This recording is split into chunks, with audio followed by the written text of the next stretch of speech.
Vous venez d'entendre le discours d'investiture de Donald Trump. Beaucoup de choses dans ce discours. Nous allons tout de suite à Washington retrouver Elisabeth Alain et Mathieu Mabin. Il a vraiment parlé de l'âge d'or. C'est le retour de l'âge d'or de l'Amérique.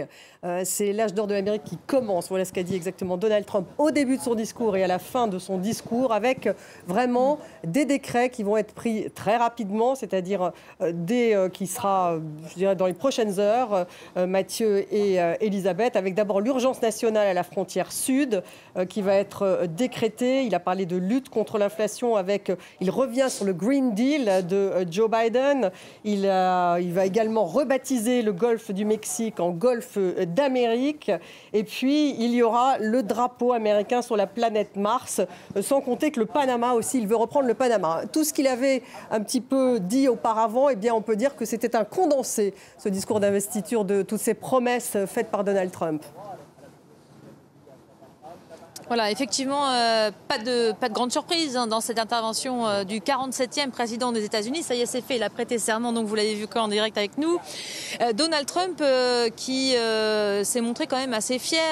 Il a évidemment rappelé que beaucoup avaient laissé entendre qu'il ne pourrait pas revenir à la Maison-Blanche. Et il est là aujourd'hui. Il va retrouver sa place au siège de Washington. Donc Donald Trump qui prononce un discours empreint de fierté, mais empreint aussi de colère froide. C'est ce qu'on disait ici avec vous, Mathieu. Ça a été des mots extrêmement durs qui ont été prononcés à l'égard de l'administration sortante, avec une réalisation assez intéressante. Ce sont les Républicains qui sont effectivement en train d'organiser la réalisation média, vidéo de cette séquence. On a vu à peu près aucune image de Joe Biden et Kamala Harris qui ont dû trouver le temps long, très long même pour rappel, pour mémoire, quand il avait prêté serment la première fois, donc il y a 8 ans. Ça avait duré moins de 17 minutes, 33 minutes de discours aujourd'hui. Ça a été très long. Oui, alors si on n'avait pas compris que Donald Trump était de retour, alors je pense que les choses sont parfaitement claires. Mathieu, Elisabeth, on va écouter un petit peu America's the Beautiful par Carrie Underwood.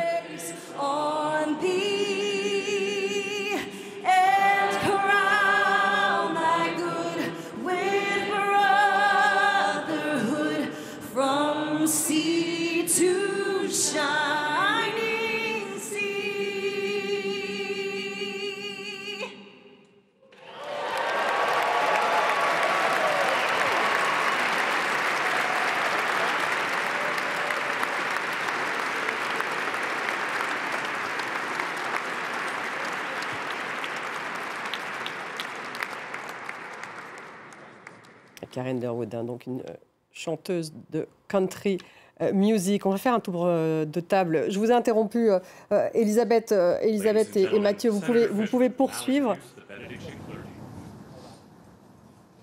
Non mais absolument, c'est une séquence musicale en même temps, donc c'est vrai que c'est entrecoupé de musique. C'est la star de la country là qui vient de chanter et qui fera à nouveau le show tout à l'heure. Mais ce qu'on était en train de dire, on était en train de débriefer cette intervention de Donald Trump, et nous c'est vrai qu'ici on a trouvé ça extrêmement fort et extrêmement dur à l'égard de l'administration sortante, Biden-Harris. Oui, le discours de la revanche de Donald Trump, je dirais même le discours de la vengeance, puisqu'il a directement ciblé plusieurs départements de l'administration américaine, et notamment celui de la justice, le ministère de la justice, qui c'est vrai, lui a mené la vie dure ces dernières années, et particulièrement ces 4 dernières années, dans toute cette période post-6 janvier. Donald Trump aurait pu effectivement se bonifier avec le temps pour cette deuxième victoire à une élection présidentielle et vraisemblablement son deuxième et dernier mandat. On pouvait s'attendre à ne serait-ce qu'un simple geste envers l'administration qui s'en va, une forme d'hommage. C'est tout l'inverse qui s'est passé, là. Il piétine l'héritage Biden aujourd'hui. Alors que la tradition républicaine américaine ne l'exige pas, il ne s'agit que de tradition. Mais en tout cas, l'appel de ses voeux, pas un traître mot positif pour cette administration qui s'en va. Vous parliez de la réalisation et de la manière dont cette cérémonie a été filmée par les équipes de Donald Trump, qui financent cette cérémonie. Pas un plan sur le visage de Kamala Harris, mais on le devine, ce visage. Probablement un visage consterné, en réalité, tant les déclarations du président américain ont été violentes. Je crois que le mot n'est pas excessif envers l'administration qui s'en va. Merci. 33 minutes d'intervention, c'est beaucoup plus. C'est quasiment le double que pour son premier mandat. On avait estimé qu'il n'avait pas beaucoup parlé. Mais là, il a été un peu long. Et a priori, il va se rendre directement dans la salle des présidents pour signer les décrets. Vous l'évoquiez, Stéphanie, il y a quelques instants. Des dizaines de décrets. Il a même confié ces dernières heures qu'il était prêt à se casser la main en signant ces décrets aujourd'hui, c'est dire. Oui, beaucoup de décrets. Merci beaucoup, Elisabeth et Mathieu. Vous vouliez réagir, Hélène Arter, sur ce que vient de dire Mathieu Mabin, peut-être sur cette réalisation ? Alors, c'est un discours très partisan, on se posait la question en début d'émission. Je trouve intéressant quand même les rappels historiques. On a une tendance à idéaliser le passé. La tradition des discours d'investiture, quand on succède à quelqu'un, c'est quand même de dire que celui qui a fait avant a fait beaucoup de choses de mal, avec des curseurs plus ou moins importants. C'était intéressant d'ailleurs, vous l'avez remarqué, qui il regardait en face, la statue de Ronald Reagan. Et on retrouve le même type de discours. Le problème, c'est l'État, c'est le gouvernement fédéral. On va redonner l'initiative. Mais il a parlé d'establishment corrompu. Il était presque plus loin encore que Ronald Reagan. Il est allé le plus loin, très revanchard, finalement, ce qui est quand même assez frappant. J'ai l'impression qu'il a prononcé une seule fois le mot « ensemble ». Alors que dans un discours de cette nature, il y a quand même, comme le disaient très justement vos deux collègues, une volonté de tendre la main parce qu'il va falloir travailler ensemble, notamment au Congrès. Je pense qu'il n'y avait aucune volonté de tendre la main, clairement. Il a prononcé le mot trahison 2 fois. Ouais. C'est un mot qui, aux États-Unis, a une résonance particulière. Quand on accuse les gens, et notamment les gens de la précédente administration, de trahir, c'est quelque chose de très très fort. On voit en fait qu'il ne laisse pas passer ce côté revanchard. On sait, alors il a parlé d'instrumentalisation, en tout cas du ministère de la Justice. Aujourd'hui, si tout se passe bien pour Trump, le ministère de la Justice va être au moins de 3 avocats. Enfin, la secrétaire à la Justice, c'est Pam Bondi qui l'a défendu lors de la première procédure de destitution. Et les 2 autres avocats, en termes qui sont secrétaires d'État à la justice, en tout cas adjoints, sont ceux qui l'ont défendu durant le procès sur Stormy Daniels. Et donc, là, on peut se poser la question de ce que peut être une instrumentalisation de la justice. Moi, j'ai noté aussi, outre le fait qu'il a fait vraiment de la frontière sa priorité, sa déclaration sur les 2 genres en Amérique, on décrète peut-être qu'il y a 2 genres en Amérique, mais qu'est-ce qu'on fait? Qu'est-ce que ça veut dire? Il dit il y a un homme, une femme. Voilà, il va y avoir beaucoup de divisions. Qu'est-ce qu'on fait des gens qui ne se reconnaissent pas dans ces 2 genres? Il y a quand même un agenda très radical qu'on pressentait, mais il a confirmé cet agenda très radical. Olivier Burtin. Il a confirmé effectivement cet agenda très radical, parce que finalement, c'est un concentré de ce qu'on avait déjà entendu avant qu'il ne prête serment, Donald Trump, ce discours. Oui, dans une certaine mesure, c'est moins un discours d'investiture qu'un discours de campagne, mais je crois qu'on l'avait déjà vu en 2016 et encore en 2021, après qu'il ait quitté le pouvoir. Et là, il va le mettre en application avec ces différents décrets. Oui, pour lui, il n'y a pas de différence entre la politique en tant que gouvernement et politique en tant que faire campagne. Pour lui, c'est une campagne éternelle, en constant recommencement. Et on le voit bien aujourd'hui, à peine élu, à peine après avoir donné son serment, il commence déjà à continuer sur les mêmes thèmes qu'on avait vus avant. Avec la trahison, justement, c'est ça qui vous a frappé, vous aussi ? La trahison, il n'a pas mentionné le sort de ce qu'il appelle les prisonniers politiques du 6 janvier 2021. Peut-être que ça aurait été un peu trop, parce qu'on imagine qu'il y a des policiers qui sont dans la même salle que lui, et qui ont sans doute servi ce jour-là aussi. Mais voilà, c'est la seule chose dont il n'a pas parlé. Je vous interromps. Priorité justement à la suite de la cérémonie. Compagnie fait retentir la liberté dans les montagnes rocheuses du Colorado, fait retentir la liberté en Californie, fait retentir la liberté. Fait retentir la liberté depuis le Tennessee, depuis chaque montagne, chaque colline au Mississippi, dans chaque pays, dans chaque ville, dans chaque village, dans chaque hameau. Lorsque nous entendrons la liberté retentir, nous pourrons accélérer la liberté de chacun, noir, blanc, homme, femme, chrétien, catholique, protestant, juif ou musulman. Et nous chanterons tous ensemble par nos négros spirituels que nous sommes libres, libres à nouveau et libres enfin. C'est l'Esprit du Seigneur qui nous accorde la liberté. Applaudissons, reconnaissons et rendons grâce à notre Dieu. la liberté. Lorenzo Sinwell de l'église de Détroit qu'on vient d'entendre avec une sorte d'ode à la liberté. Franchement, Antoine Mariotti, encore un mot sur ce discours d'investiture. On parlait de trahison, ça c'est le mot utilisé par Donald Trump. Et puis il y a tous ces décrets qu'il va prendre probablement dans l'heure qui vient. Ces décrets comme celui d'abord de l'urgence nationale à la frontière sud, on en parlait. Donc évidemment c'est le Mexique qui est visé, la lutte contre l'inflation avec la suppression du Green New Deal qui aidait en fait l'achat de tout ce qui était économie verte, et puis le golfe donc du Mexique qu'il veut rebaptiser en golfe de l'Amérique, ça aussi ça va nécessiter un décret, et puis le canal du Panama qu'il dit souhaiter reprendre. Ça fait effectivement une multitude de décrets qui vont dans le sens de ce qu'il a dit ces derniers mois. Oui, vaste programme. En effet, le mot trahison, je rebondis sur ce qu'a dit Fabrice Rousseau, est extrêmement important aux États-Unis. Il a dit qu'il y en a eu beaucoup des trahisons. Non seulement il a dézingué tout le programme précédent de l'administration précédente en disant qu'on a été sur catastrophe, etc. Qu'enfin, finalement, il arrivait et qu'il allait sauver le monde parce que ça allait être les 4 plus belles années de l'Amérique et que ce déclin de l'Amérique était terminé. Mais quand il parle de faire du rêve de Martin Luther King une réalité, alors que c'est aujourd'hui l'anniversaire de Martin Luther King, je pense que Martin Luther King se retourne quand même un petit peu dans sa tombe et ses héritiers doivent avoir quand même les oreilles qui sifflent doucement. Il n'y a eu aucune grandeur dans ce discours et finalement s'il y a bien un moment où on doit avoir une certaine grandeur et un discours peut-être pas apolitique, mais pas loin en tout cas, se poser un peu au-dessus du côté partisan, c'était là, ce qui ne l'empêchait pas, un peu plus tard, en arrivant à la Maison-Blanche, de faire toute une série de décrets, évidemment. Bon, ce serait mal connaître Donald Trump que de croire que ça allait se passer normalement et se passer comme ça. En effet, il y a un discours très volontariste, il y a une volonté d'aller très vite. D'ailleurs, dès les derniers jours, son équipe a demandé à toute une série de diplomates, par exemple du département d'État, de remettre leur démission qui doit être effective aujourd'hui à midi. Faites place nette parce qu'on veut aller vite. Alors c'est assez habituel, mais là c'est assez expéditif. On voit qu'il est préparé cette fois, ce n'est pas 2016. Il est préparé,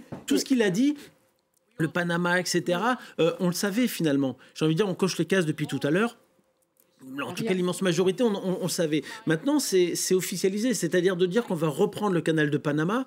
C'est quand même, ça veut dire que vous êtes obligé d'y aller par la force. Qu'est-ce qui va se passer? Est-ce que ça va réellement être le cas? Est-ce que tous les pays de la région vont laisser faire sans rien dire? Parce que quand finalement, Poutine fait ça ailleurs, on estime que ce n'est pas normal. On peut rompre des relations, on peut aller monter au créneau. Est-ce qu'on osera le faire face à Trump alors que finalement tout le monde est un petit peu très prudent, à part Viktor Orban qui fanfaronne et qui dit on va pouvoir réoccuper Bruxelles désormais, ça va nous donner un nouvel élan.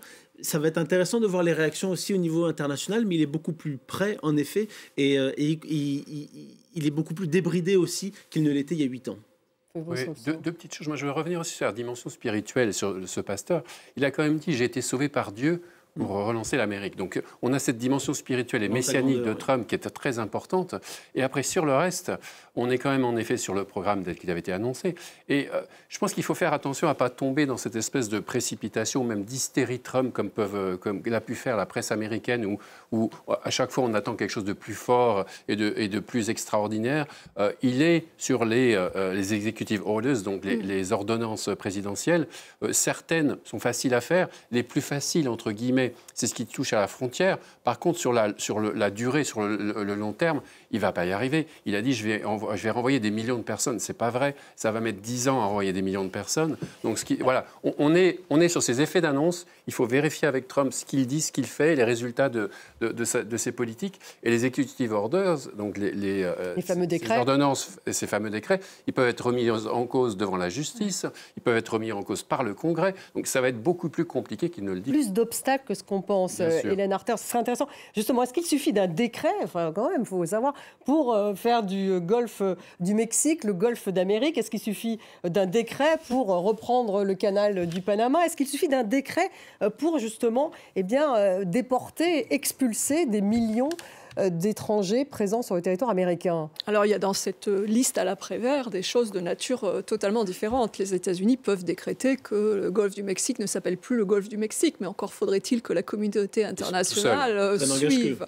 Voilà, donc ça, sur la question du Panama, on est sur des enjeux mondiaux globaux, mais aussi des Amériques. Il y a quand même une instance qui s'appelle l'OA, l'Organisation des États américains. Et donc, il va bien falloir passer par là aussi. Donc, il y a des choses qui vont être réalisées là, dans l'instant, dans la minute, c'est le propre d'un ordre exécutif. C'est quelque chose qui existe depuis George Washington. On l'a dit déjà précédemment, ça peut être remis en question par un recours à la justice. La Cour suprême peut avoir à statuer là-dessus. Et donc, rien ne garantit que ces actes extrêmement, finalement, démonstratifs aillent au bout de leur logique. Je rappelle quand même l'état d'urgence dont on n'a pas mentionné. Qu'est-ce que ça signifie? Alors, l'état d'urgence, généralement, est pris en temps de guerre. La première fois que ça a été pris en temps de paix, c'est Franklin Roosevelt. Nous sommes en 1940, quand la France est vaincue, juin 40, et que les États-Unis décident de se réarmer, et notamment de mettre en place la conscription. Donc, c'est quand même quelque chose d'extrêmement rare, surtout en temps de paix. Et donc, ça permet de mobiliser des moyens du gouvernement fédéral. On voudrait faire un état d'urgence sanitaire, d'après ce qu'on sait, ce qui est un peu différent, comme le Covid. Il l'a fait pendant le Covid, donc ça, c'est un peu différent. Mais c'est pareil. Ouais. C'est vrai que c'est radical. Bien sûr. Olivier Burtin. Je rejoins ce qui a été dit avant, il ne faut pas réagir avec trop d'alarme à ce qui a été dit. Je pense que Trump se rappelait avant tout que Trump est un homme d'affaires pour qui tout est négociable. Et à mon avis, c'est ce qu'on a. On va écouter l'hymne américain. Pardonnez-moi, je vous interromps.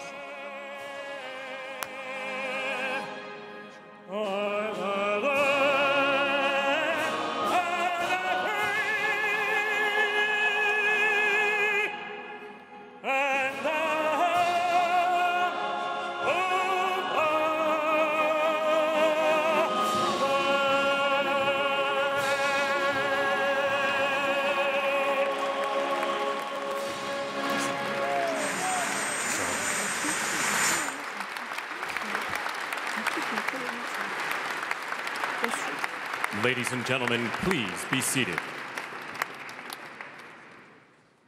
C'était le ténor Christopher Macchio que vous venez d'entendre.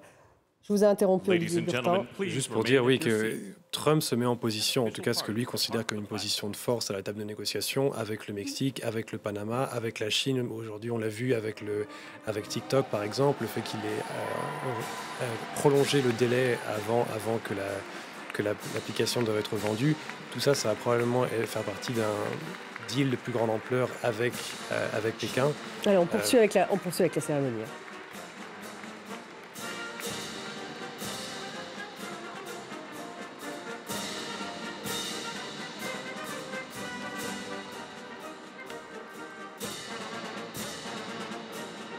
On voit donc Donald Trump et Melania Trump qui s'apprêtent à quitter donc, le Capitole.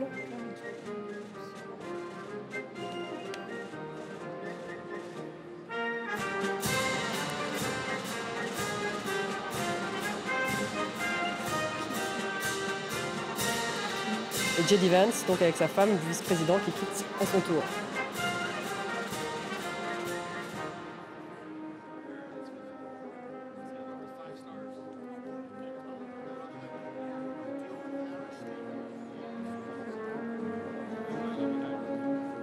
Joe Biden.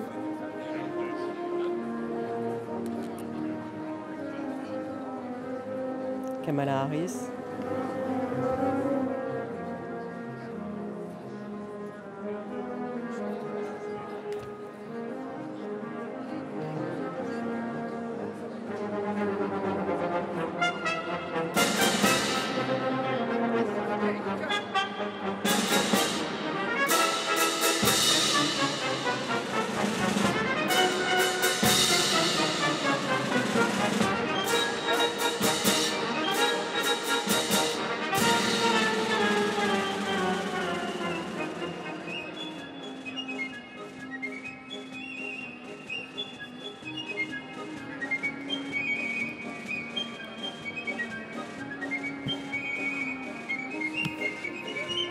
quoi va-t-on assister maintenant? Ce sera la cérémonie... Signature des premiers ordres exécutifs, puis ensuite il y a une dimension de repas qui associe normalement le président et les ex-présidents. C'est une tradition qui s'est mise en place surtout à partir des années 1950. Et puis l'ensemble des cérémonies plus festives. Voilà. Et la soirée va se finir par toute une série de bals qui vont réunir évidemment les sympathisants de Donald Trump.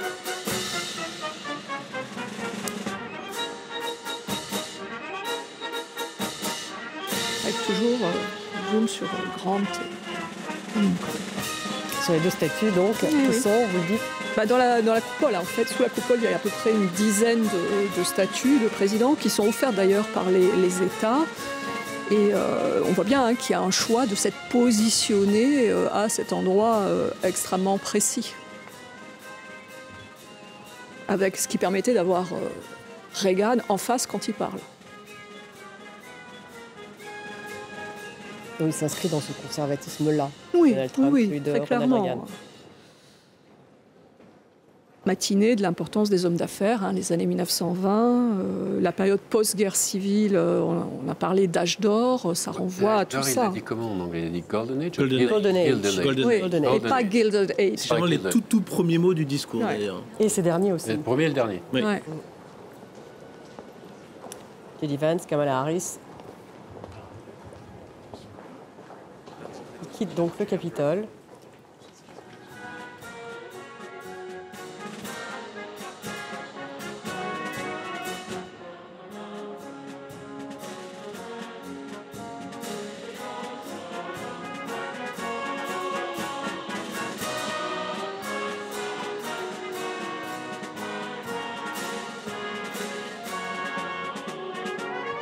La famille, le clan Trump, vous voyez à l'image.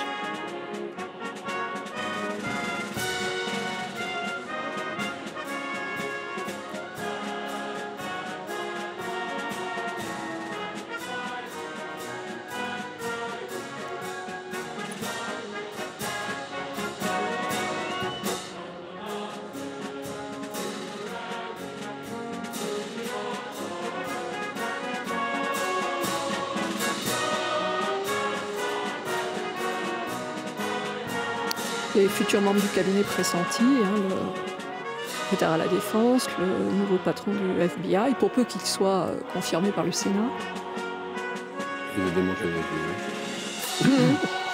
Ah bah. Et puis pour rebondir sur ce qui était dit tout à l'heure, il y a quand même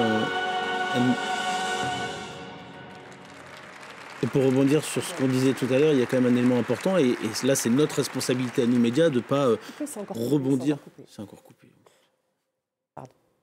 J'ai fait un post là-dessus ce matin. Ah oui. Antoine Mariotti. Oui, il y a quelque chose qu'on évoquait tout à l'heure et qui est important, et là c'est notre responsabilité à nous médias, ça va être en effet, comme c'était évoqué, de ne pas rebondir et sauter comme des cabris à chaque annonce de Donald Trump, parce qu'il va y en avoir à peu près 8 par heure, et encore plus pendant les premiers jours, avec cette volonté d'aller vite et de montrer le changement. Maintenant, notre travail va être aussi d'aller vérifier, en effet, comme c'était dit tout à l'heure, l'effet derrière. Il y a les effets d'annonce et la réalité des choses. Déporter des millions de personnes, c'est très électoralement gagnant, malheureusement, auprès d'une frange de la population. Maintenant, comment ça se traduit concrètement? Et c'est comme ça sur tous les plans, parce que reprendre le canal de Panama, le dire dans son discours d'adresse, c'est aussi une manière de mettre une pression très forte sur le Panama. Est-ce que derrière, eux vont se dire, oula, on va quand même éviter ce genre de choses, donc on va peut-être, est-ce qu'on va rompre un contrat sur tel port avec la Chine? Est-ce qu'on va donner un contrat de plus aux Américains? C'est une façon de faire pression. Qui est sa manière de faire aussi, de taper fort, de montrer, de faire peur, comme il a fait au Proche-Orient. Attention, vous allez voir ce que vous allez voir. Si le 20 janvier, les otages ne sont pas libérés ou qu'il n'y a pas un accord, etc., ça va être l'enfer sur Terre. Bon, l'enfer sur Terre existe déjà depuis 15 mois à Gaza, d'ailleurs.